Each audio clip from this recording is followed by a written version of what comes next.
All right, so welcome everybody. Thank you all for coming to our panel, Shirley Jackson in 2021. So our papers today will all look at different elements of Shirley Jackson's work that feel especially relevant in our contemporary moment. And after we present, we'll have a little bit of time for Q&A, and we can have a little bit of a conversation with some of our guests. So I'm going to introduce each speaker as we go along. First up, we'll have Eric J. Lawrence. So Eric received his MA in English Literature from California State University at Northridge in 2019. Over the past 2 decades, he has worked as the music librarian and a regular host, DJ, and arts contributor to KCRW, the acclaimed public radio station in Santa Monica, California. He is excited to return to his first love, academia, and plans to begin working on a doctorate in literature and film studies in the near future. So you can get started, Eric, and yeah, everybody just make sure you're muted unless you're talking. Thank you, Emily, for that. Is everybody able to see the presentation here? Okay.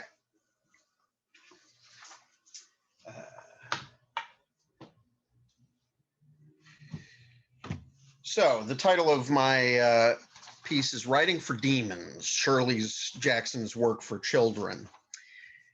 Shirley Jackson's scholarship has been on something of a roll over the past few decades.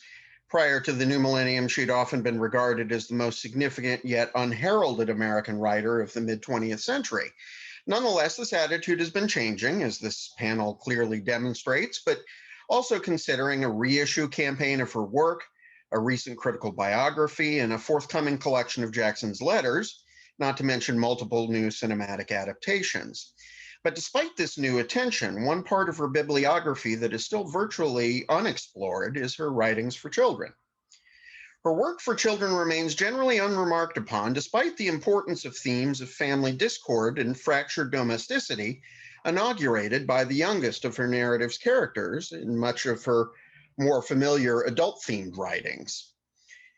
For instance, Maricat Blackwood, the 18-year-old narrator of We Have Always Lived in the Castle, is a key example of one of Jackson's characters to typify this theme.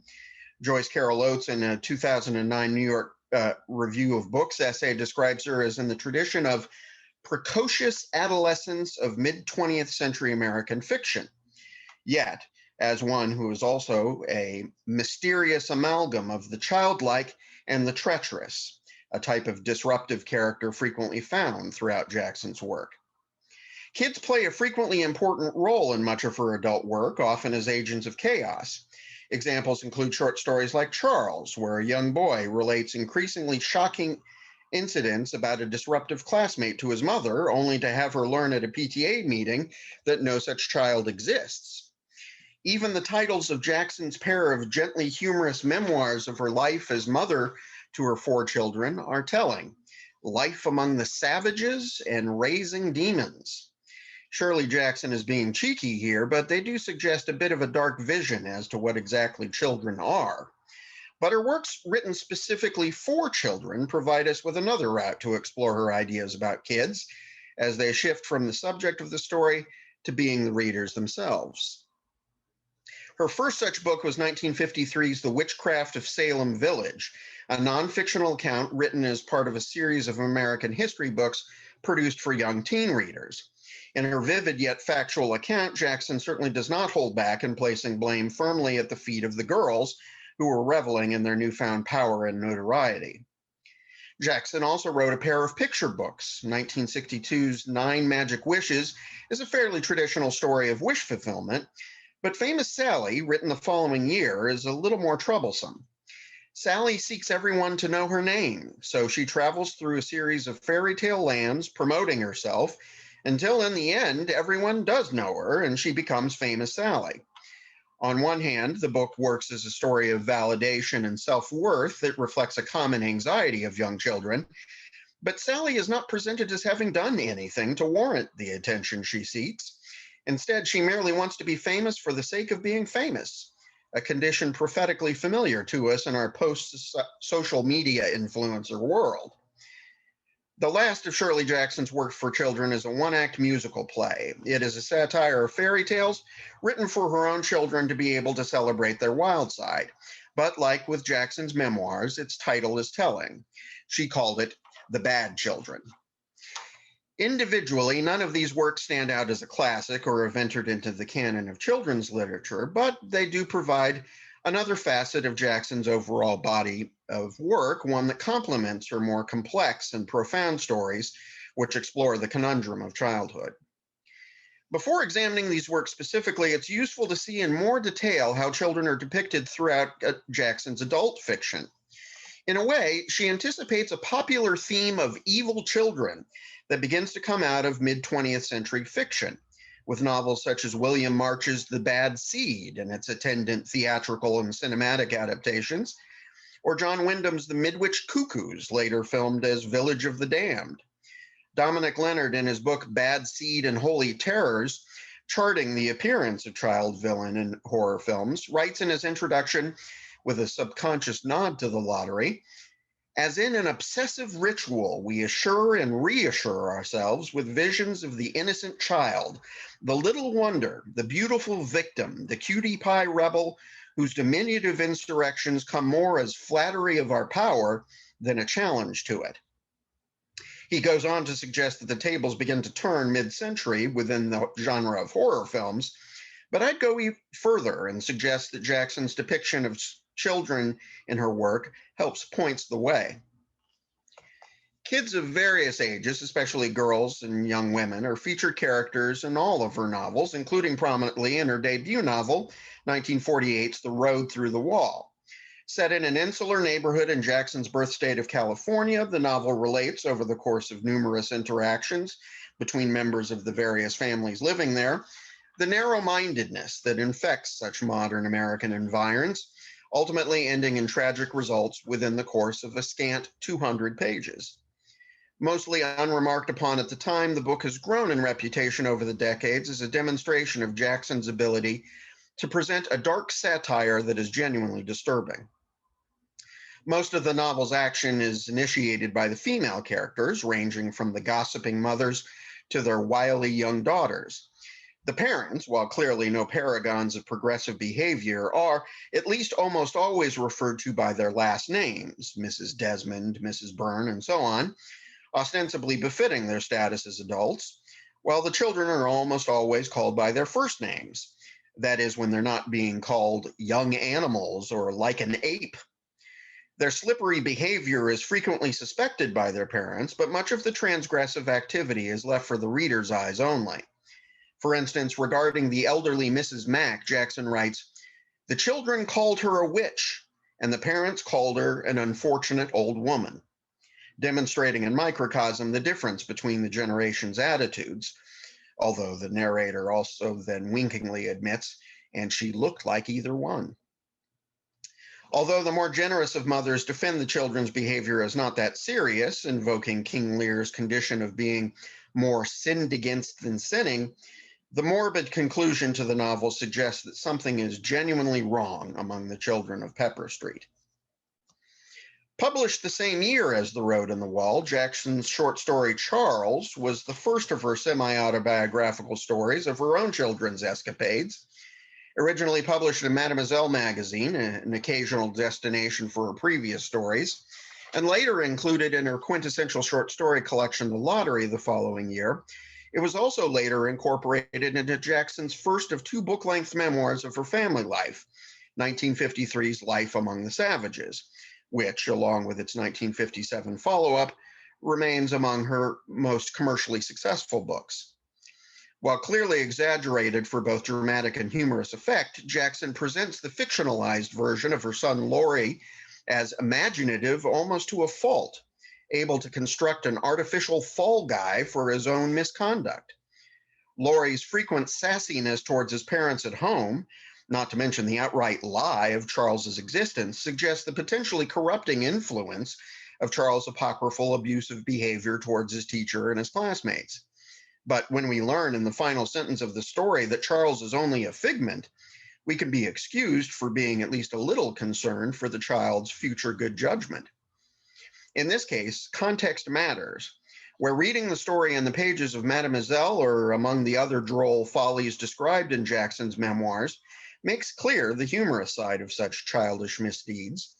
But when placed among Jackson's most unnerving work in her short story collection, the tale can be easily viewed through a more ambiguous, less comfortable lens. Other stories, such as The Witch and even The Lottery, show children, if not initiating the actual misdeeds, at least willingly participating in them. Jackson's 1958 one-act play, The Bad Children, began somewhat in opposition to this trend. Written to provide an original piece for her children to perform at school, she subverted the traditional story of Hansel and Gretel, a story which Jackson said she couldn't stand because the children are never truly punished for their effrontery of eating the witch's gingerbread house. In her amusingly modern take on the story, the witch is essentially harmless and seeks merely to keep the kids from destroying her home. But even when their parents appear, they seem to be perfectly happy to have the brats be someone else's responsibility for a while. The twist comes once the children, having had their fill of gingerbread, question, wait a minute, who's going to make our dinner? They promise to become good children if they can only go back to the way things were, which ironically unnerves the parents even further. Ultimately, Jackson's attempt to provide a moral to what she perceived as the faults of the original tale doesn't stick. As she noted, I did make one attempt to rescue the play. I quickly wrote an ending in which, by means of magic, Hansel and Gretel are transformed into sweet, dear, good, kind little kitties. But the children threw it right out again. Hansel and Gretel stay horrible to the end. When in 1962 she was invited to write a children's picture book, she produced 9 Magic Wishes, an appropriately simple and fantastical tale where a child, whose gender is not specified, but in a posthumous later edition, illustrated by Jackson's own grandson, Miles Hyman, is depicted as a girl. The girl encounters a magician who offers her 9 wishes. The experience of writing the book proved to be rewarding for Jackson, allowing her to work against the trend she accused most contemporary children's books of falling into, in an essay published in The Reporter in 1959 titled The Lost Kingdom of Oz, where she laments the fact that kids of the era aren't encouraged to revel in the richly imaginative realms authors like L. Frank Baum and Edgar Rice Burroughs created, writing, "Magic has no place in children's books anymore. Facts are what children are supposed to be reading." However, with 9 Magic Wishes, Jackson gets her chance to be completely whimsical, while successfully avoiding the trope of the malicious child, as the child narrator wishes for things like a miniature private zoo and a flying silver ship that people would mistake for a bird. These things are not selected to be overly ostentatious or displaying a selfish intent. In fact, she declines the final wish, which the magician leaves behind for someone else to happen upon. She is portrayed as an imaginative child who merely desires to amuse herself without impeding on anyone else's activities. On the other hand, the title character of Jackson's follow-up children's book, 1963's Famous Sally, which is also among the final works of fiction produced in her lifetime, is less self-sacrificing. With the exaggeration typical of children's literature, she feels that no one in the world knew Sally's name, and that her solution to this curse of anonymity is to make the people in all the cities say my name. While traveling through such fairy tale metropolises as Tall City, Soft City, and Rose City, whose names were selected by Jackson's daughter Sarah, who was consulted for the book, Sally concocts ways to announce herself to the various populations via kites, talking dolls, the whispering wind, and so on. But nothing more than her name, not a statement of her achievements or future plans, but just her name. And even though she receives permission from a friendly turtle to paint her name on his shell while he travels through Slow City, today we might blanch at what feels like a selfish abuse of nature. Ultimately, this subtext would undoubtedly go over the heads of any young readers who would more likely find the book a quaint but amiable tale of empowerment and problem solving. But Jackson's editors didn't respond to it very enthusiastically, leading it to remain unpublished until 1966, a year after Jackson's death. It does seem that Jackson could not help but present kids as something akin to not yet fully formed adults in their motivations and ethics. Thus, with her non-fictional account of the Salem witch trials, commissioned in 1953 by celebrity editor Bennett Cerf for his landmark series of history books aimed at young teens, the girls who feign being bewitched by Tituba and other outsider figures of the community are equally culpable with the male authority figures who seek to make a name for themselves by defeating the imagined diabolic scourge. With typical bluntness, Jackson comments, "If Thomas Putnam had refused to sign the first complaint and had gone home and spanked his daughter instead, the Salem witchcraft trials might never have happened. But until the deadly furor finally exhausts itself, adults and children alike go along with their illogical and consequential actions, much as they do in Jackson's most bracing story, The Lottery."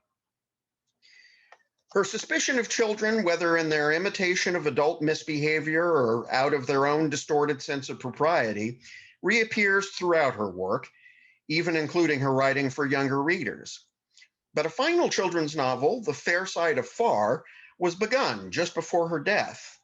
Sadly, it has been lost, so there's no way to tell if Jackson might have been attempting to approach a more optimistic view of things, much as she seems to have been attempting with her unfinished adult novel, Come Along With Me. Thus, it's hard not to believe the savages may have won out. But if we look deeper at her work for children, we can see a powerful desire to celebrate the imagination in both its wondrous and more dangerous forms. Thank you.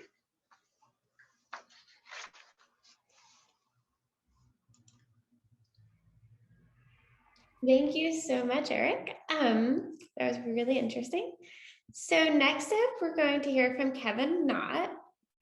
Kevin is an associate professor of English at Frostburg State University in Maryland.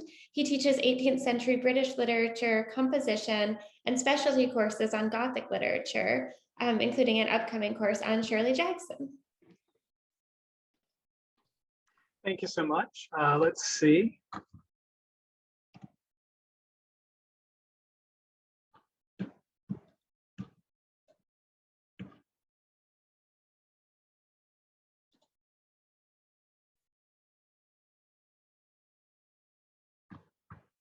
Right, so I won't have as many wonderful pictures, but hopefully you'll enjoy it just the same. The title is I Heard Something Awful, Shirley Jackson's The Road Through the Wall on Chinese American Dehumanization. We lived in Burlingame. The narrator of Shirley Jackson's Dorothy and My Grandmother and the Sailors, 1949, tells the reader, which is far enough away from San Francisco to have palm trees in the gardens, but near enough so that Dot and I were taken into San Francisco to the Emporium to get our spring coats each year. Like so many of her short stories, this one serves as a light sketch for the moment that Virginia Donald and Harriet Merriam experienced in Jackson's first novel, The Road Through the Wall. Both pairs of girls live just outside of San Francisco, travel to the city for ice cream and clothes shopping, and both are primed to have a panic reaction when encountering unfamiliar men for the first time. In the short story, Dot and the narrator become aware of their emergent sexuality as something mysterious, even supernatural, as the story describes the promise of sex as something that draws the sailors back to San Francisco in late March. Two crisis moments develop. First, around a visit to a docked ship, when Dot and the narrator become lost while touring, happily rescued by the ship's captain, whom the grandmother still considers dangerous. And the second, when they must sit next to two sailors in a movie theater without the narrator's mother or grandmother as chaperones. The later event resolves the story as Dot's panic reaction leads to the older women whisking the girls home for tea and a monitored sleepover. We last see Dot wailing into the arms of the narrator's grandmother, pleading, "Don't let them get me," before the story's end. In this reading of The Road Through the Wall, Jackson's quasi-autobiographical account of growing up in Burlingame, California, the two girls from the earlier short story are replaced with the more precocious Virginia Donald and Dot's replacement, a Harriet Merriam, a character who strongly resembles Shirley Jackson herself. In place of the grandmother and the mother, the two women are folded into the figure of Mrs. Merriam, a distinctly prim and proper 1930s woman who's proudly suspicious of her neighbors, especially the Williams, who are renters in a suburb of middle-class aspirant white residents. Jackson, however, makes two important changes. The first is that the two girls are on their way on their own when they have their encounter with an unfamiliar man who invites them into his apartment for tea, signaling to and transforming the earlier story's usage of tea to soothe the distraught Dot. And the second and the most important change is that the unfamiliar adult man is Mr. Lee, a Chinese American who speaks fluent English and dresses like the other men in the tiny Burlingame suburb. What the reader then sees played out across three scenes is the overt racism that drives the separate reactions of Virginia, Harriet, and Harriet's mother, Mrs. Miriam, and what those reactions were intended to convey in Shirley Jackson's critique of anti-Chinese hysteria in the early 20th century. In the first encounter, Virginia and Harriet are shopping surreptitiously in the nearby town when they quite literally run into Mr. Lee. In the melee, Virginia drops her nickel, and angered by the loss, she's slow to realize that Mr. Lee is different racially than she and Harriet. Harriet, however, immediately notices and waits anxiously for Virginia to share in her apprehension, though her description of Mr. Lee contradicts her fear when he offers a nickel in exchange for the one Virginia had just lost. Virginia says, he was excellently dressed, as well dressed as Mr. Desmond, and there had been a lot of money in the change he took out of his pocket. Jackson had already established Mr. Desmond as the trendsetter of the suburban community of Castillo. So Mr. Lee's appearance follows Harriet, who stands quietly as Virginia makes small talk with the man. The two girls learn that he's lived in the apartment house for 2 years, and he finds the decor distasteful, lacking in modesty. Mr. Lee's aesthetic sensibility is functionally important for the narrative, since it confronts both Mrs. Miriam's description of Chinese American architecture later, with the alleged sex dungeons with thick walls, and the community perception of the ideological differences inscribed in the outward appearance of Asian homes. And so, when he invites them to tea, Virginia is incensed at Harriet's perceptively rude whispers for the girls to flee the scene. Virginia sees no danger in the moment, though Harriet's concern is less directed at the man than the visible conversation being had in public. For Harriet, she worries that the exchange might be reported to her mother or another woman in their neighborhood, where the two girls would be punished for their transgression. As depicted in other works by Jackson, notably the short story, The Flower Garden, also from her first collection, racism is reinforced in the disapproval of the community arbiters, usually the mothers and wives who dictate the social norm, whose alienation of the person or persons breaking those rules means an inevitable excommunication, since the crime is failure to conform to social standards. To be seen talking to Mr. Lee then further endangers Harriet's relationship with her own mother, a mother who has already targeted Harriet as a nonconformist in need of more forceful discipline. Having already been punished for writing love letters to the local boys, a collective act by the young girls of the neighborhood, Harriet worries that her mother might exact an even worse punishment for talking to Mr. Lee. To complicate matters, Virginia appears to entertain Mr. Lee's invitation seriously, frustrating Harriet further since she cannot understand what has possessed Virginia in the moment.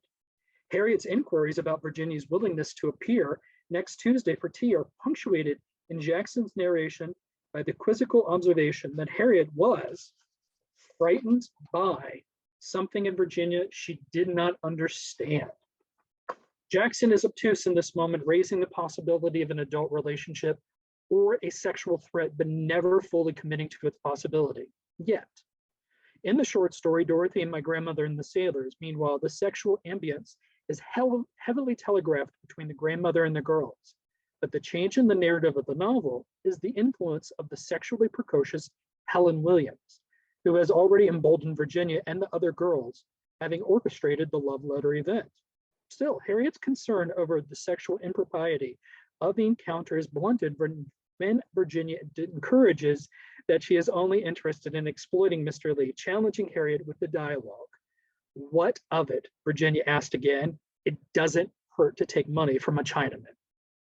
Jackson's novel has already engaged with the yellow peril stereotyping, and she deepens it further here.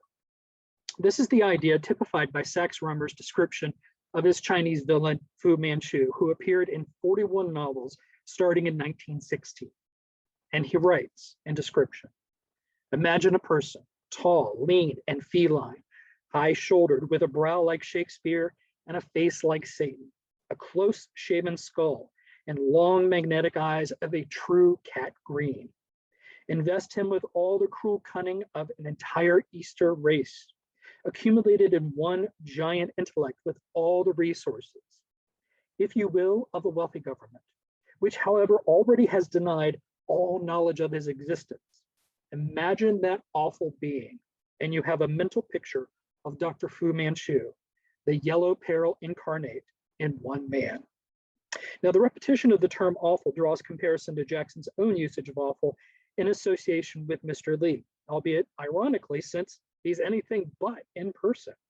Rather, awful in Jackson's novel describes the reaction of the white characters to Mr. Lee, especially the sexual fetishizing of Chinese men.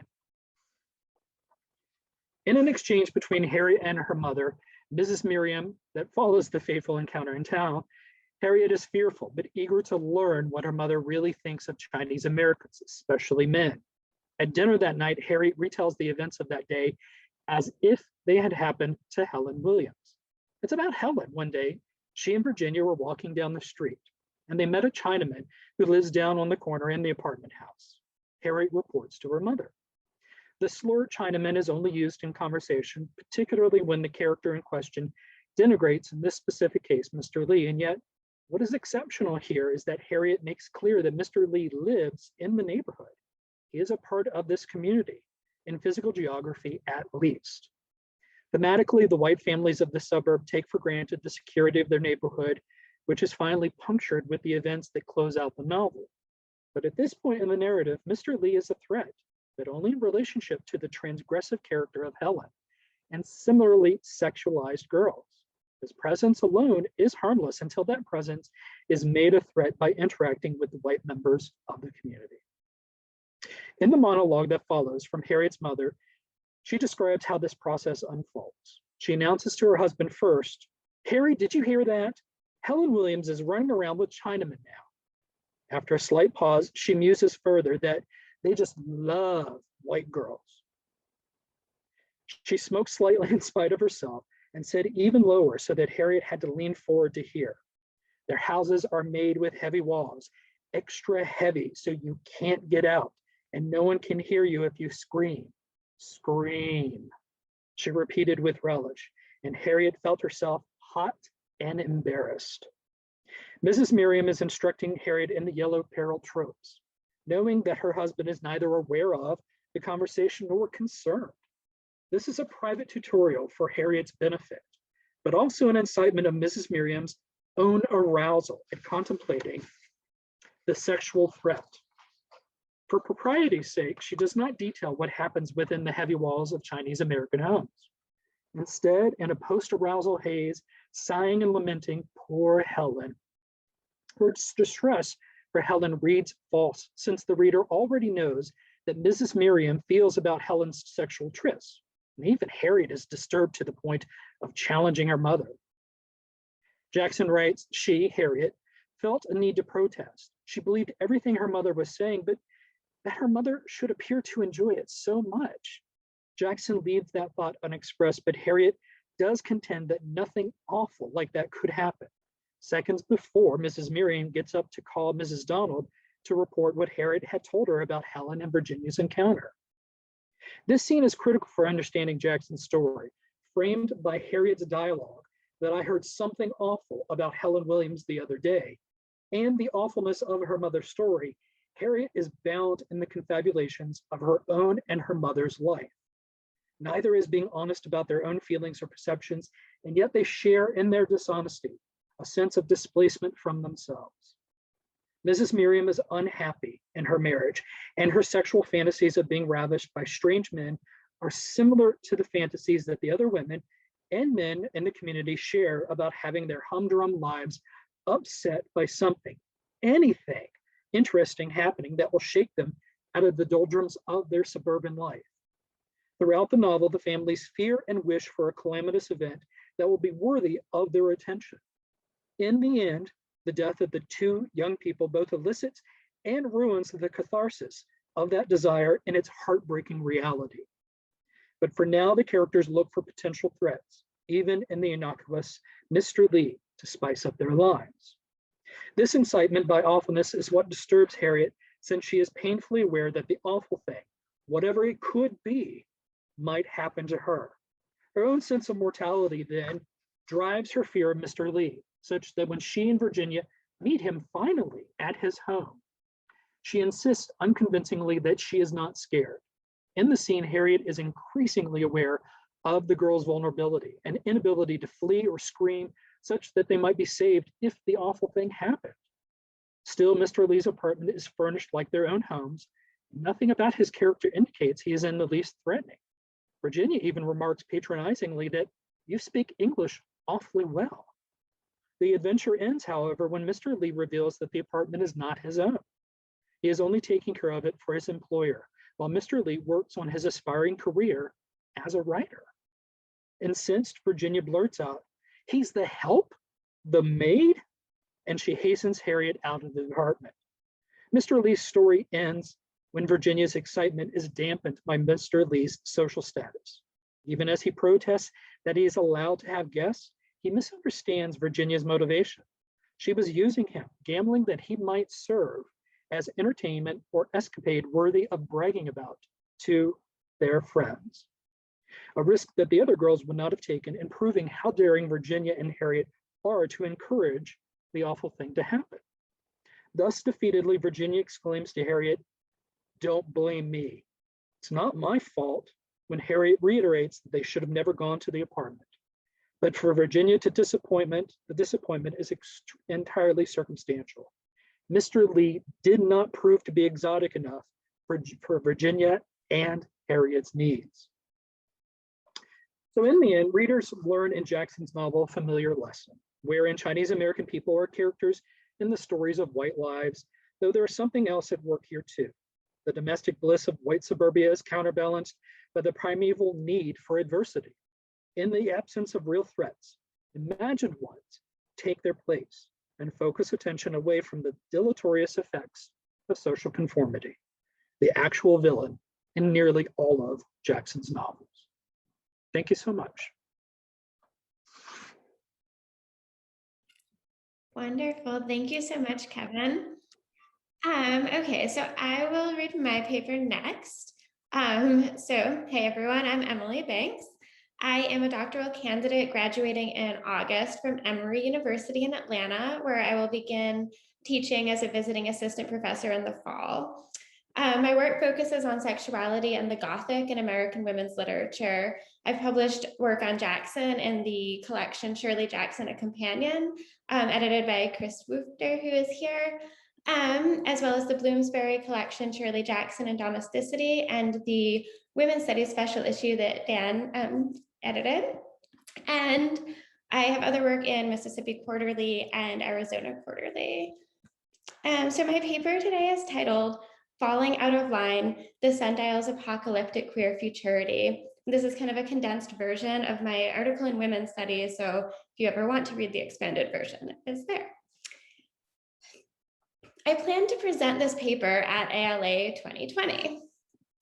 I would have begun by considering why Shirley Jackson's Cold War era novels have been resonating so strongly with contemporary audiences, both popular and critical. The COVID-19 pandemic, of course, had other plans. In the wake of this eerily fitting turn of events, I have thought frequently about my argument that Jackson's 1958 novel, The Sundial, imagines the potential for a queer, women-centered future enabled by catastrophic destruction and domestic containment. As the idea of a fallout shelter in which families are forced to survive with limited access to the outside world became newly palpable for me, I thought more about Jackson's juxtaposition of two female leads, Aunt Fanny and Oriana Halloran, who differ in their approach to gaining power in the aftermath of disaster. During the pandemic, what we saw was far from the rise of a feminist utopia. Victims of intimate partner violence were trapped with their abusers, and women were forced from the workplace in record numbers due to an unequal distribution of childcare and other domestic labor. This makes the sundial, as I read it, all the more prescient. For Jackson, the end of the world presents an opportunity for women to seize power, but as Aunt Fanny's ultimate victory teaches us, that can be accomplished only through a complete dismantling of current structures, including capitalism and heteropatriarchal lineage. As Angela Haig has helpfully contextualized, the sundial's blending of a Cold War bunker home and traditional haunted house highlights the isolation of post-war suburban housewives. However, by connecting suburban isolation with nuclear fallout, I will argue that Jackson ultimately envisions a reversal of the powerlessness that comes from domestic entrapment, as being trapped is, in this case, the only means of survival. If men gain power from mobility between domestic and public spaces, it stands to reason that a post-nuclear family might have a different power structure altogether. This theme is evident in the repeated figure of the disabled patriarch in the sundial and We Have Always Lived in the Castle. Richard Halloran and Uncle Julian have both lost their mobility, and their confinement amplifies their dependence on women as caretakers. Like ghosts tethered to haunted homes, the women in both novels gain power from their confinement. Given the increased surveillance of Americans' political and personal lives during the Cold War era, confinement also offers protection against panoptical power. Weaving together America's seemingly paradoxical terror of the nuclear threat and excitement about interstellar discoveries made possible by nuclear technologies, the sundial suggests the potential for world-making enabled by large-scale devastation. The Halloran estate becomes a fallout shelter after Aunt Fanny claims to have received an apocalyptic message from her deceased father and successfully coaxes her family members, along with select employees and guests, into quarantine. After cheerfully telling her family that the world outside their home is to be destroyed in one night of utter disaster, Aunt Fanny declares that humanity as an experiment has failed. To her niece Fancy, she explains, it has been a bad and wicked and selfish place, and the beings who created it have decided that it will never get any better, so they are going to burn it, the way you might burn a toy full of disease germs. Well, it is unclear whether the they here represents a divine, foreign, environmental, or extraterrestrial power. Aunt Fanny's assertion implies that human ambivalence to the Earth's future has led to the necessity of total destruction to allow for a new beginning. It is helpful to note here that climate change was at this time receiving new attention from the scientific community as a result of military research. As the predicted doomsday approaches in the sundial, Jackson writes, toward the end of August, the weather turned strange. Various and unusual phenomena were reported from one end of the country to the other. Freak snowstorms, hurricanes, hail from a clear sky, and there were cases of death from heat and death from drowning and death from wind in each morning's newspaper, along with statements that the Earth's surface was being lowered into the ocean at a rate of 2 inches a century. In this startlingly relevant passage, he notes as well that although everyone talked about the weather, no one did anything about it, hinting at the all too familiar frustration of impending doom met with human indifference. Oriana Halloran expresses the position of many American citizens during this time of impending threats when she reflects, I have gone for many years disbelieving most of what people told me, but I have never before been requested to take an immediate opinion on the question of the annihilation of civilization. In 1957, a year before the Sundial's publication, the Gaither Report, which was presented by the Security Resources Panel of Dwight D. Eisenhower's Science Advisory Committee, suggested a nationwide fallout shelter program to protect the civil population. While the report's authors hoped that sheltered survivors could pull through and remake a way of life in our own country, in the aftermath of a nuclear attack, they admitted that far too little is really known about the recuperative powers of our industrial economy to predict its survival. Much of the rhetoric around shelters also focus on maintaining the ideal family after a catastrophic event. And I'm going to share just one image. If you all can see that. And yeah, I think, this one is, there are a lot of images like this, but it kind of, reflects the idea that the fallout shelter is a place to preserve the American dream, the perfect American family.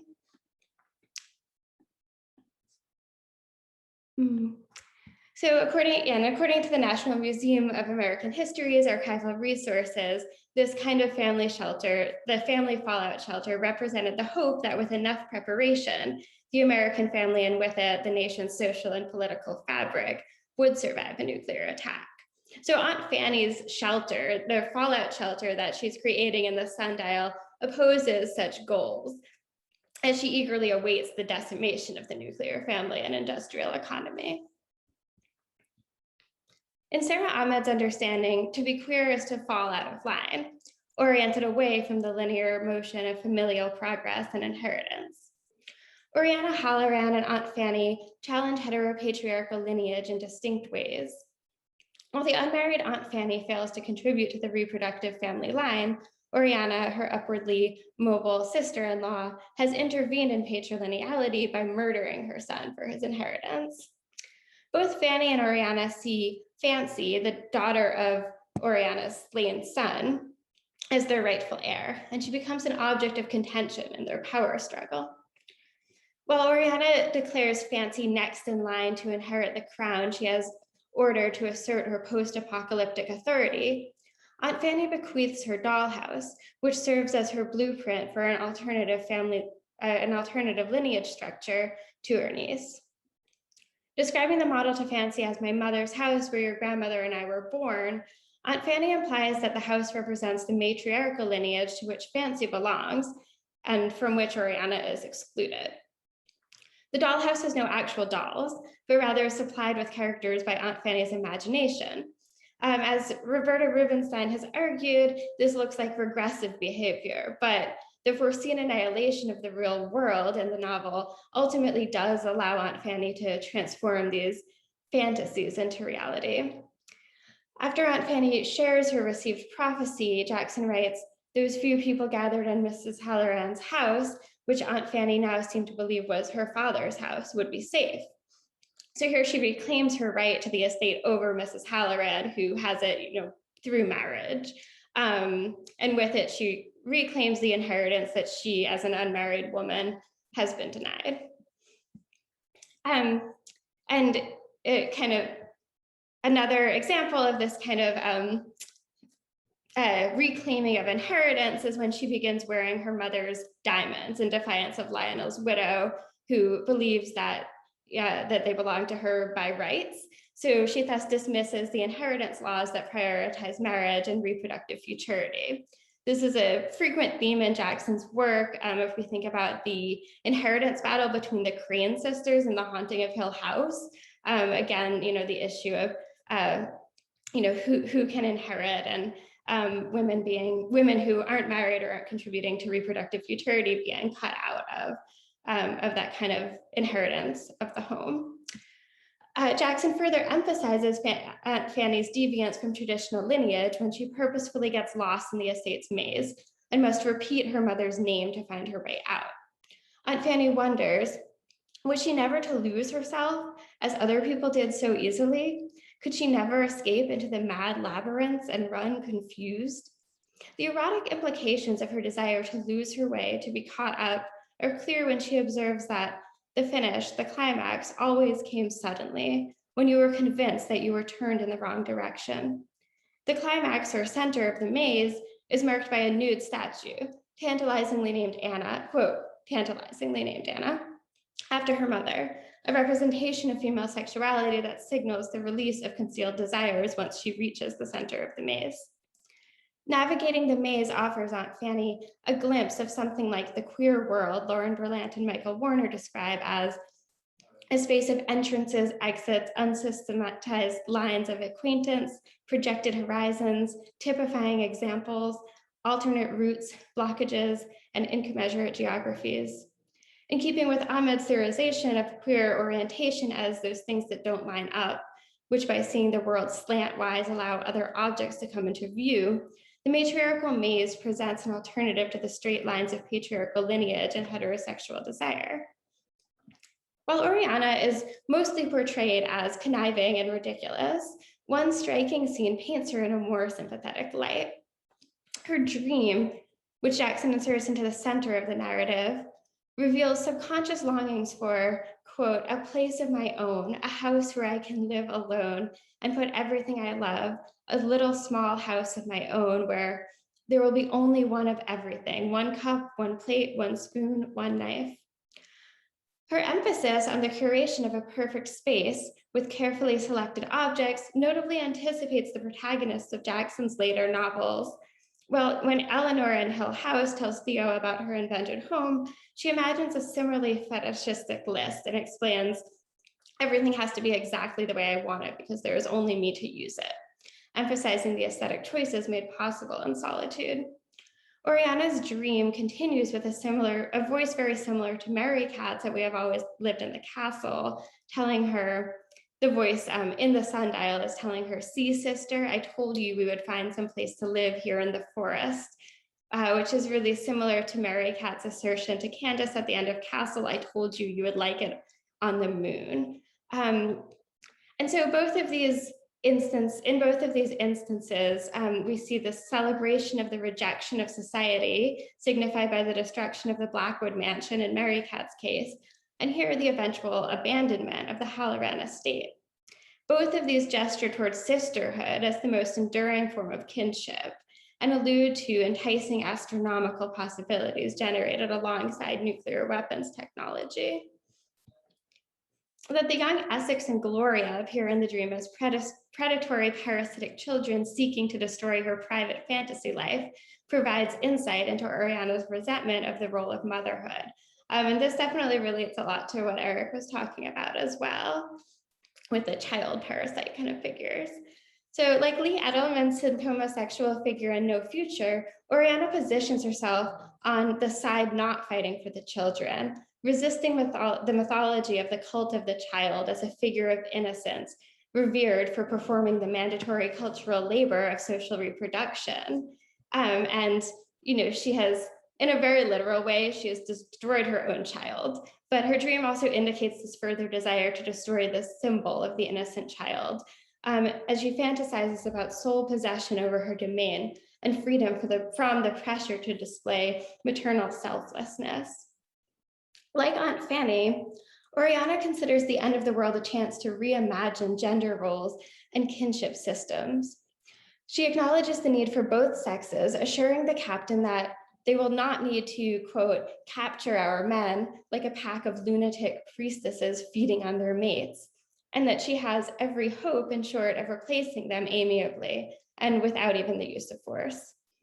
While the pre-apocalyptic capitalist system places a high value on men's labor outside the home while devaluing women's labor within the home, the post-apocalyptic world will have no use for outside labor, making men only valuable for their reproductive potential.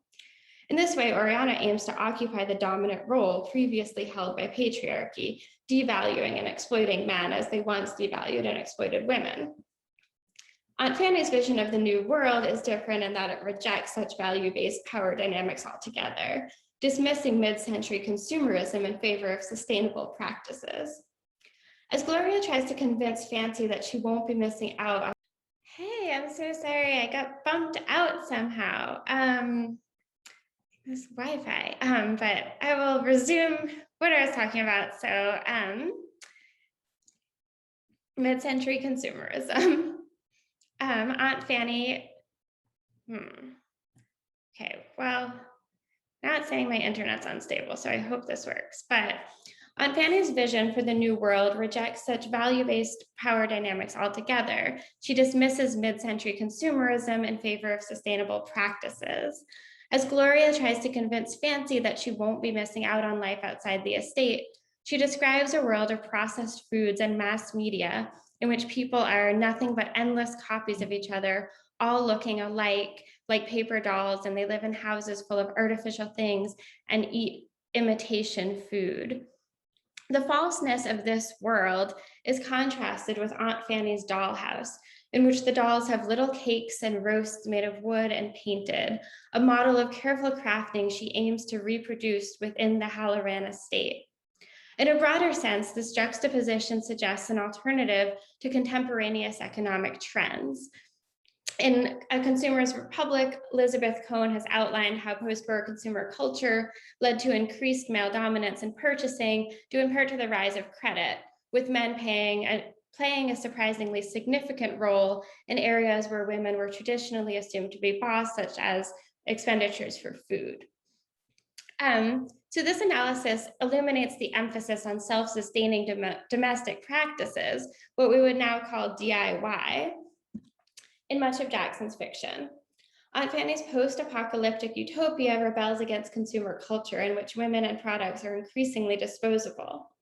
In the new world, men's financial power is meaningless, and women who know how to make things will prevail. Following Sarah Enzer's argument that the spinster practices an avuncular form of stewardship, tending to the future without contributing directly to it, Aunt Fanny's dismissal of consumer culture signals a queering of temporality in its emphasis on preservation as opposed to production and reproduction. Throughout the text, the repeated image of the titular sundial symbolizes the temporality of masculine tradition. Selected by the elder Mr. Halloran, the sundial looms as an intrusion in the otherwise perfect garden, a constant interruption that breaks the circle and signals the necessary end of time as we know it. Its inscription, "What is this world?" is a quotation from Chaucer's The Knight's Tale, which foreshadows the rivalry from which only one protagonist will emerge alive.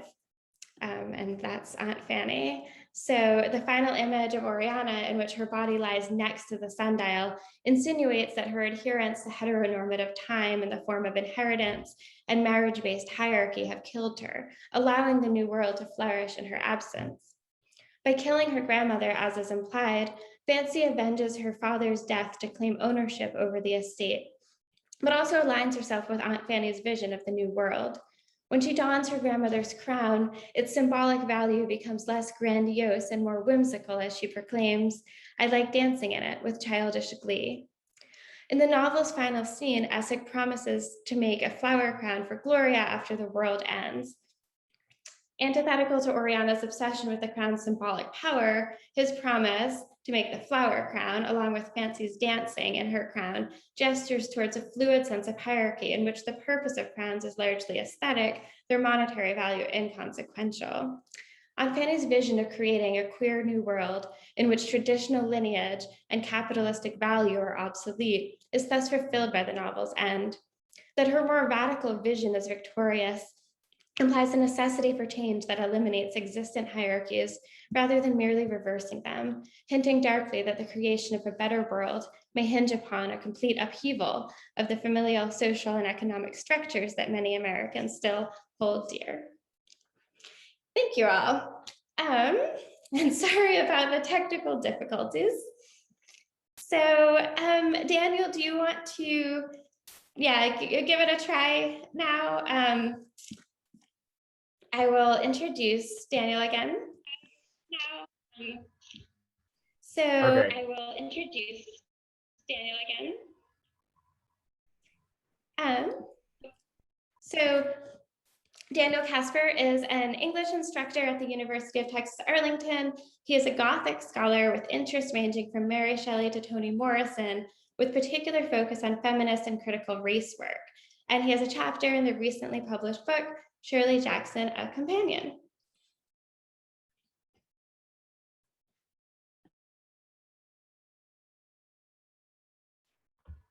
Okay, thank you, Emily. Can everybody hear me now?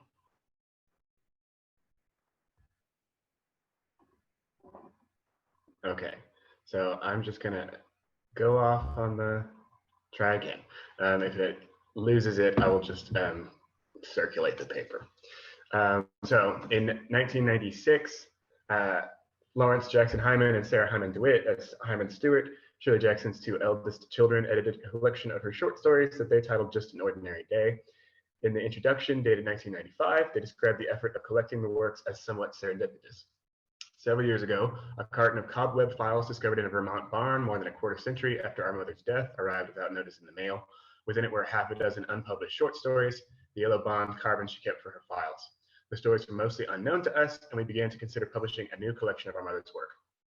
The box that arrives without notice, bringing these unpublished and unknown stories to the world's attention, emphasizes the difference between this collection and 1949's The Lottery and Other Stories, its lack of authorial force.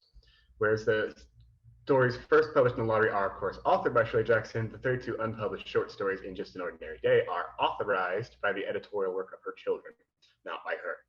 They leave us with a thin editorial apparatus in which to understand a more or less random grab bag of feel-good stories tucked between tales of murder and trickery, among ghostly rambles and poetic fables, between hugely funny family chronicles and dark tales of perfect, unexpected justice. The reader of the collection is thus broadly encouraged to make their own groupings and find their own thematic resonances. In this way, the editors rely on what Michel Foucault called the author function in order to justify the collection as a whole. These works sit together not because of a purposeful internal arrangement, but because the author's name groups together a number of texts and serves as a means of classification. In this case, the author function transformed the historical Shirley Jackson, author of The Lottery and Other Stories, into Shirley Jackson, the author of The Lottery and Other Stories. No matter their stated reticence to alter the pieces too extensively, feeling that the understanding of these stories ought not to be compromised, Hyman and DeWitt nevertheless make a striking and I think telling comment in their introduction. We discovered that some stories tried to get themselves written over and over throughout Jackson's life. The Honeymoon of Mrs. Smith is a shockingly different in attitude, theme, and climax from the version it precedes here, The Mystery of the Murdered Bride. They are the same story, told years apart and from almost opposing viewpoints. This is the only instance, but a fascinating one for students of short fiction, in which we have chosen to include two versions of the same story. Note that Jackson's authority as author is put into question here. Her stories tried to get themselves written, suggesting some outside compositional force. This framing aligns with what Barthes asserts about Mallarmé in The Death of the Author. For him, for us too, it is language which speaks, not the author. To write is through a prerequisite in personality, to reach that point where only language acts, performs, and not me. In displacing the author in this way, the editors justify their choice to include two versions of the same story, leaving the students of short fiction to be fascinated, but with minimal guidance as to how to read the stories. And without authorizing force of Jackson herself, the reader is left with two stories of equivalent authority and a binary choice in either preferring version 1 or version 2 as the real text, a choice which falls into the same ambiguous formulation that Shulamith Riemon makes about the interpretation of the story. By providing incompatible yet equally tenable possibilities, ambiguity renders choice impossible, restricting uncertainty to an insoluble oscillation between the opposed members of a logical construction, A and not A. This essay thus takes up these one story as both editorially and authorially ambiguous in the sense that Raymond Kinnan uses the term. That is, ambiguity as the coexistence of mutually contradictory readings, which in turn prompted a response by J. Hillis Miller. The unique context of these versions give us an opportunity to ask questions about the depth and function of the author Shirley Jackson, as Bart and Michel Foucault define these terms, as they intersect with her style. Both versions contain the same basic story reminiscent of Bluebeard. A newly married woman knows virtually nothing about her husband, and the people in the surrounding neighborhood are nearly convinced that the man has killed several previous wives. Through the wife's interaction with the neighbors, especially the woman who lives downstairs, the audience begins to understand the conflict. Though the woman's view on the subject of her husband changes between the two versions, the reader is nevertheless unsure of the truth, whichever version they prefer. As Raymond Kinnan puts it, each of the stories has two mutually exclusive fabulas in the same sujet. Either the husband is a murderer or not, either the townspeople are correct in accusing him or not, and there is not enough evidence for the reader to either clear or convict him of the accusation. We reach the end of the story stretching toward a never realized Gothic potentiality, as Eric Savoy puts it. Now, of course, knowing that Jackson is the author of the story, no matter its ambiguous construction, leads us to suspect that the husband is, of course, a murderer. The Jackson author function has trained us to assume the worst is just about to occur, that domestic happiness is a facade hiding a dark truth. Nevertheless, our training isn't the whole of the effect. Each version of the story is worth examining more in depth for the way that the details encourage a particular reading of the story. Version 1 is an exercise in misreading. As Mrs. Smith does her weekend grocery shopping, she is certain that her neighbor's attention comes from surprise and suspicion at her late marriage. She tells the grocer, "I know I'm doing things like keeping house, I suppose I made all kinds of foolish mistakes." She feels as she's been rescued from loneliness and unhappiness at what was surely the very last moment and Mr. Smith's proposal. She wonders how much detail her downstairs neighbor, Mrs. Armstrong, might do from a new bride. The neighbors, meanwhile, suspect her husband of being a murderer, and Mrs. Armstrong even marshals evidence before Mrs. Smith in order to warn her in the form of a newspaper clipping that seems to resemble him. Mrs. Smith does not listen. She doesn't read newspapers, doesn't see the resemblance of the newspaper photo to Mr. Smith, doesn't find it odd that Mr. Smith took out insurance and had her sign a will so soon after marriage. And when Mrs. Armstrong is horrified that the Smiths are leaving for the country cottage for a weekend where Mr. Smith was laying a new cellar floor, where he's supposed to have buried all his wives, Mrs. Smith can only picture a honeymoon, as the title attests. There are two key ways of understanding the misreading that Mrs. Smith is doing here. The first is a question of an interclass failure to communicate. It's clear that Mrs. Smith is of a higher social status than the neighbors at several points. Mrs. Smith is at least a middle-class woman expected only to keep home and not a member of the working class. The conversation with Mrs. Armstrong demonstrates this disparity. Mrs. Armstrong speaks in a working class vernacular, using contradictions, dropping auxiliary verbs, being generally less formal, such as using the word papers instead of newspapers. And additionally, it is Mrs. Smith's disdain of the masses, these people, that makes her dismiss the newspaper report as mere sensationalism. Because Mrs. Armstrong is speaking within the register of the masses and producing a newspaper clip as evidence, Mrs. Smith is unable to read it and therefore misses her meaning. Because Mrs. Smith is isolated from the world as a middle-class woman, she is unable to recognize the danger that the working-class people around her can recognize and is unable to understand them as they warn her. However, there's another interpretation to offer. Rather than Mrs. Smith remaining ignorant of the murderous potential of her husband, she may instead desire the death that he offers. When Mr. Smith first appears in the story's present, Mrs. Smith is remembering how they met for the first time, as she has done several times before.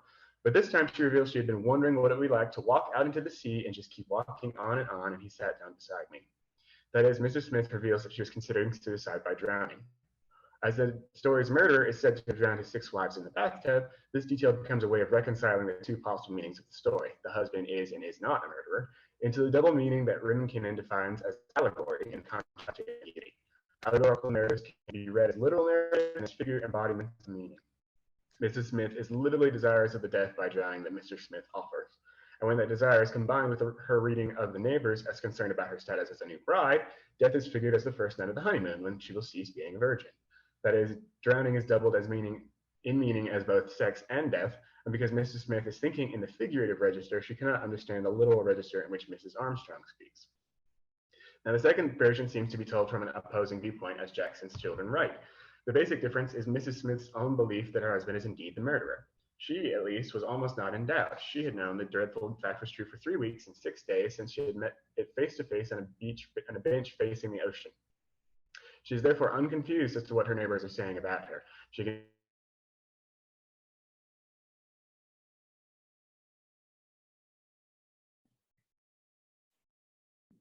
even predict how the conversations will go. The downstairs neighbor, now named Mrs. Jones by then. Mrs. Jones even loses her lower class dialect, although here she mentions the class difference explicitly. The most pointed differentiation from the first version, the two women's different views of mass media, specifically the newspaper, is gone. Mrs. Smith is not derisive of the newspaper sensationalism, nor is there a physical newspaper clipping for her to pretend to read. This is the effect of undoing the first interpretation which I offered above. Because Mrs. Smith is nearly certain that her husband is a murderer, there's no interclass communication. Rather, the lines of communication between Mrs. Smith and her neighbors are opened wide for meaning and content, even as directly expressing the idea becomes impossible. Reading the second version also disturbs the allegorical possibility outlined above. Not only is the telling detail of suicide by drowning missing from the second version, but because Mrs. Smith believes her husband to be a murderer, her desire to be married doesn't need to be transposed into a desire to be murdered. Instead, Mrs. Smith recognizes the allegory herself, with a blush for a possible double meaning that they, like all of the married couples,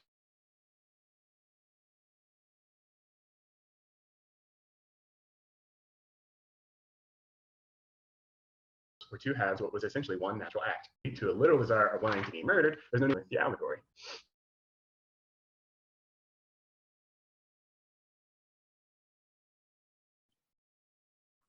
I think you've cut out, Dan. This is because the central problem, like the murderer's picture here appears, the topic of Mr. Smith's only one way I can ever know for sure.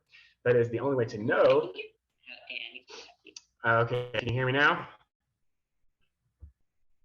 Emily, can you hear me? Hello? I can hear you now. I can hear you now. Okay, we dispense with the allegory. This is because the central problem of the story remains intact throughout in both versions. However, like the murderer's picture he appears, The topic of Mr. Smith actually being a murderer remains a fantastic subject, and Mrs. Smith insists there's only one way I can ever know for sure. That is, the only way to know is to wait and see if she is murdered. No amount of information, no amount of examining the clues presented is enough to be certain. For the two women, Mr. Smith becomes what J. Hillis Miller calls unreadable, or not open to a single definitive univocal interpretation. That is, what I call ambiguity in Riemann canon sense becomes impossible to sustain, as the interpretations of the first story are dissolved by reading and attempting to interpret the second one. Instead of doubling the ambiguities upon one another, version 1 or version 2 and murderer or not murderer, to become 4 potential answers to the question, how do we read these stories, i.e. version 1 is the correct choice and Mr. Smith is a murderer, etc. The second version echoes back upon the first, interrogating even the idea that we might find an answer in the first place. There's only one way to know for sure, and the first version lacks that way of knowing. Our attempts at understanding are always already failures. We have, in effect, a story told twice, but without clearing up any of the reader's initial inability to know the truth. We might then say, as Miller does, the text itself leads the reader to believe that he ought to be able to say what it means, while at the same time making that saying impossible. And because there's no authorized and authentic work to examine, the language cannot reach that point where only language acts or performs as Barth has it, because each of the versions speaks alone, but in actuality speak as two. It is not until the 2015 publication of Let Me Tell You, the second collection edited by Jackson's children, that there is any more to say than this. In a lecture Jackson gave called Garlic and Fiction, she uses a now familiar example. Consider an idea for a fairly lunatic story. A silly young woman alone in the world falls in love with a man she's just met and marries him without any knowledge of his history or background, and recites the entire story that we only read well after her death. This version deserves careful attention as the only one published, that is, given publicly in a lecture by Jackson during her lifetime. But if we came seeking a final answer to the question, we would remain unsatisfied. Even here in the lecture, Jackson insists on the undecidability of the story. If the story were broken off where I have left it, one additional sentence would give the reader a full ending. If the lamb chops were cooked at all, it must be one place set at the table, or two. The candy might be opened or set carefully aside for the next time. That is, Jackson is the one breaking the story off. Here she asserts her control as an author to leave the reader without the full ending. Perhaps when Jackson says no one after all is sure that he is a murderer, she's including herself. Perhaps she recognizes the interest of the reader is only maintained by denying an answer. It's this latter interpretation that I favor, because for Jackson, a work of fiction is surely incomplete if it isn't ever read, so keeping the attention requires any kind of dirty fighting that comes to the reader's mind. In Honeymoon, everything is taken care of by the lamb chops and the bath, the roses and the moon. In writing this story, Jackson is ceding control of the narrative to her silent writing partner. In other words, Jackson is leaving her language alone to act, refusing the authority of the author, appropriately in a story about whether or not a woman is always already dead. On a basic level, this simply demonstrates that Miller is correct, and the search for meaning into the story is always already a failure, and a failure which does not result solely from its unorthodox publications. It seems to be a conscious effort on Jackson's part to ally herself in a manner that Barthes describes as the author's death. This also points us to the possibility of her children's posthumous project. While we might revive Shirley Jackson, author of Bed Lottery and Other Stories, and in so doing recognize the empty space left in the American canon by her early death and her death, attempts to find Jackson herself will be fruitless. Nevertheless, her children's editorial choices demonstrate the fundamentally ambiguous nature of Jackson's style. Our inability to read Jackson for univocal meaning shows us that Jackson, as with Mrs. Smith and the stories published by her children, has always already been posthumous. Thank you. Awesome. Thank you so much, Daniel. So we have a few minutes for Q&A if anybody has anything they want to talk about. And I know Chris is going to share a link for the collection, Shirley Jackson, A Companion, in which me and Dan both have essays. So I don't know if you want to say anything about that. But. And Patricia as well has an essay. She's here as well. And so does Evie, who's also here. It's great to see all of you. I actually was just going to say that if people, the book is being published in about 4 days, and it's going to print and it will soon be out. But they haven't sent me a promotional flyer yet for a discount. But I wanted to offer. I'll shoot, I'm just putting it in the chat here. I'll send you my email, and if you want to just get in touch with me, I'll send you the promo flyer for the discount, so that you can, if you're interested in purchasing the book, you can do that.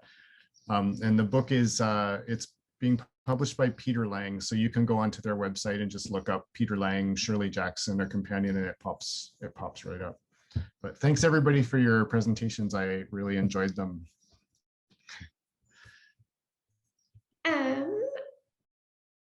Thanks. So yeah, does anyone have any questions or things that they want to comment on?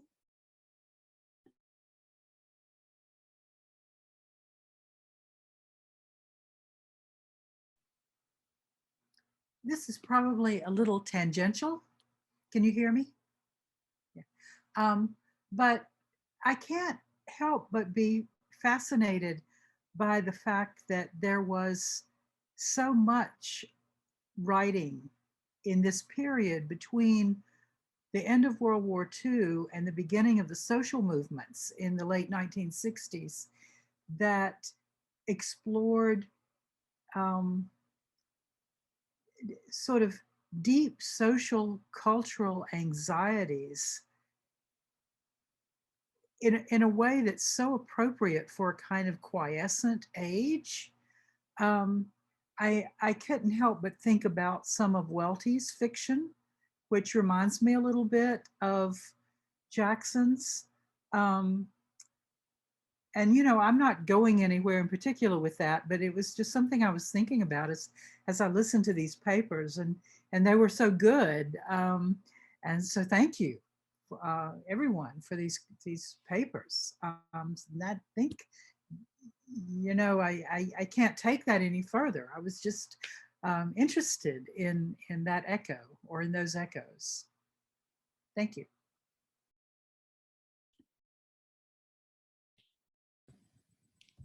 Thanks. Can I say something?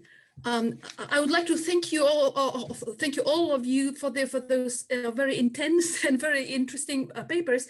And I don't have a question really, but just something like a comment. Each of you actually touched upon this destructive imagination. It's in Eric's paper, the pleasure and annihilation in Emily's paper, the primeval need for adversity, and then this posthumousness, this kind of always already being posthumous.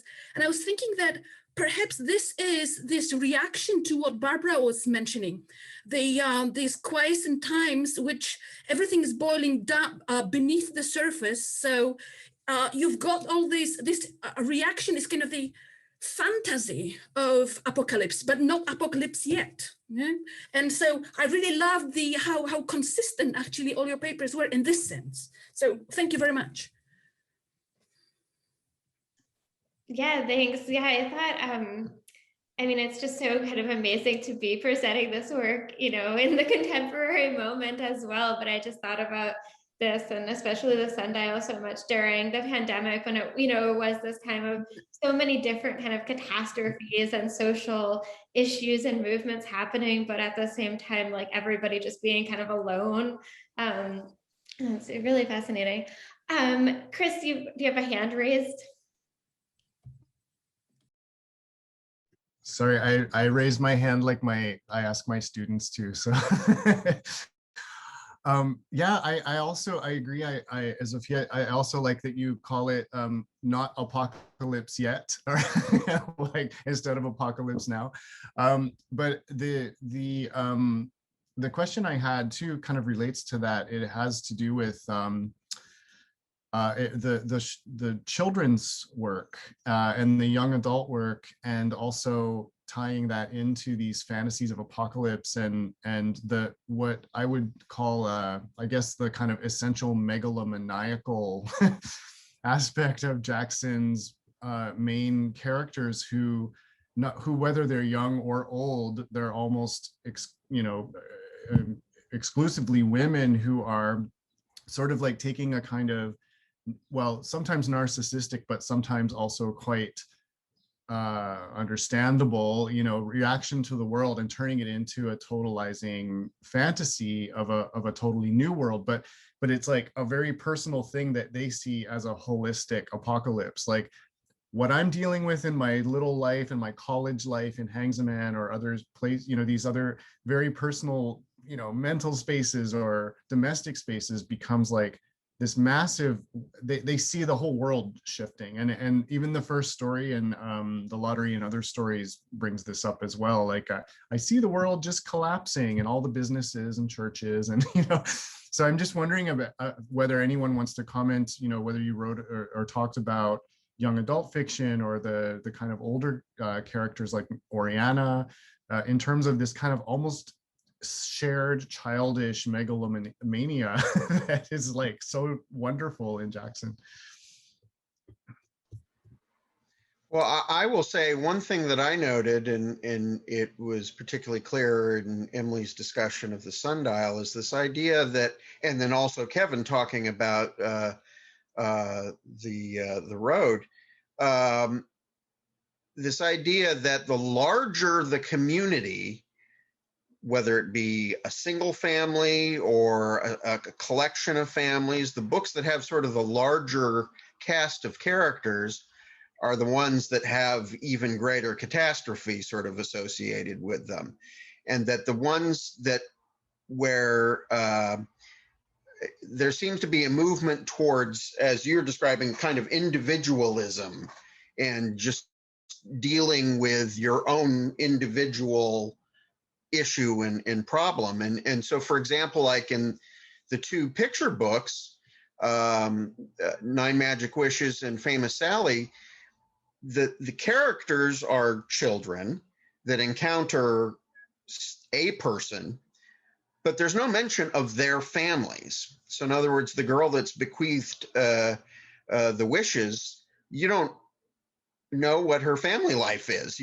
There's no information about that. Similarly with Famous Sally, it's like she has no family that she describes that she could go to sort of complain about not being famous or whatever. So she just does it herself. And so, yeah, there seems to be this whole movement towards individualism, and that society at large is perilous and potentially rife for destruction at some level. Yeah, that's a great answer. And in my longer version of this paper, I also talk a little bit about that short story, The Intoxicated, where it's a dinner party and the young woman or girl is telling one of the guests about, how the world is going to end, and it just kind of becomes increasingly disturbing, but she's really like gleeful about it.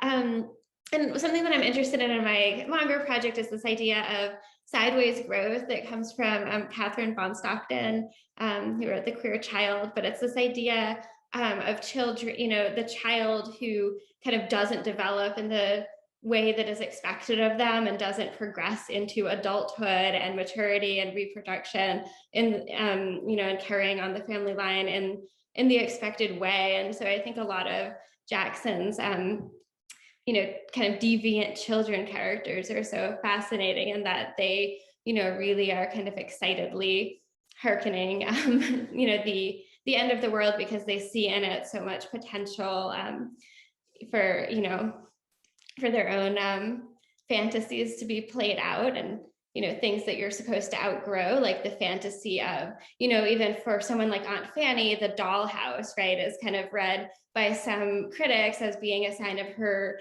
regression, her psychological immaturity. But I think it's so interesting because it's actually, like, to me, this kind of fantasy that she's refused to give up on, that you're supposed to kind of grow out of as you get older. But she hasn't, and she, because of the apocalypse, is actually able to make it a reality.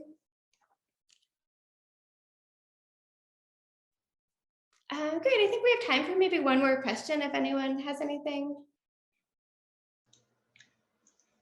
I have two sort of questions of my fellow panelists, one directed for Kevin. I know that there is very oblique references to other sort of racial and immigrant issues within the novel. Did you look at that? And obviously Mr. Lee is sort of the most specific one, but have you explored some of the other relationships in that novel to an immigrant experience? That's a good question, and not specifically in that novel, but I was reminded of some of the other stories in which we see the immigrant experience treated by Shirley Jackson, or even the racialized encounter, like in something like The Flower Garden, in which the African American man who comes to first initially work on the flower garden and then falls in love with the neighbor whom he's working on the garden for, sort of gets ostracized by the larger community. But no, I was particularly interested in Mr. Lee and The Road Through the Wall because his story just occupies this interesting portion of the first third. And then after Virginia and Harriet seems to be done with any kind of fear associated with Mr. Lee, he utterly disappears from the narrative. And I found that so strange because the whole book was about just waiting for, anticipating the next terrible or awful thing that's going to happen, right? When you read through the novel, it's just everyone has their own particular version of what that awful thing's going to be. And usually it's who's going to move into the new rental house, what kind of terrible thing are they going to bring with them and sort of sully the neighborhood. And it's interesting because, you know, they are already sort of privileged in that the people who take over the rental properties are white, aspirant middle class, just like everyone else. And so they don't seem to be that much of an outsider on the literal surface of the narrative, but they get treated that way. Because as I said before, you know, everyone's waiting for something terrible to happen. That's the metaphor of the wall, you know, finally coming down. What is this going to open up for us? What's going to happen finally? But it's certainly worth looking at, yeah. There's a moment where George is, talks to his grandfather, and his grandfather makes a reference to the fact that he was an immigrant 40 years ago, and he understands people just about as well as he understood the immigrant official when he came into the United States initially. Just another quick question for Daniel. I also ambiguity is sort of a particular word that resonates with me with Jackson's work. And might be the kind of thing that befuddled a lot of the critics initially, such as Harold Bloom, for not quite understanding where these stories are going. Do you feel like ambiguity is something that is particularly important in Jackson's work intentionally, above and beyond just simply the ambiguity of which is the definitive version of the story?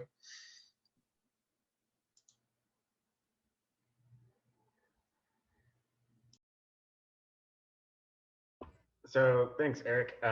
Yes, so I think her practice as author is very much tied up in the idea of ambiguity. And so if you read Garlic and Fiction, that's how she talks about that as the way in which you can actually get a person to actually read your story. Because if everything's laid out for the reader, then that's really boring, and therefore the reader doesn't read it. So by building in the ambiguous sort of understandings, so like all of the lottery short stories are ambiguous in like not only in Raymond Keenan sense, but also in the kind of sense that J. Hillis Miller means. And her like final product versions are never, you never get to a final like definitive ending to any of these sorts of things. We're always left Eric Savoy says, reaching towards unrealized Gothic possibility, potentiality. So you can see that in even in the memoir stuff, that Charles story is still like, well, what exactly is happening? Is Laurie making up Charles completely? Is it just a fantasy that young children often do, or is there literally a ghost, or what exactly is going on? And we don't. And even when we find out that Charles doesn't exist, well, what does the mother do? What does Shirley Jackson do after that? We don't know. It left up to us to try and work out. Yes. Well, thank you so much for that answer. And just, thank you to everyone for coming and having this discussion with us. It was really great. And I will be trying to splice these two recordings together, and then they're going to be on the ALA's YouTube channel. So I'll make sure to share that with everyone as well once it's up. So yeah, thank you everybody. If you enjoy the rest of the day.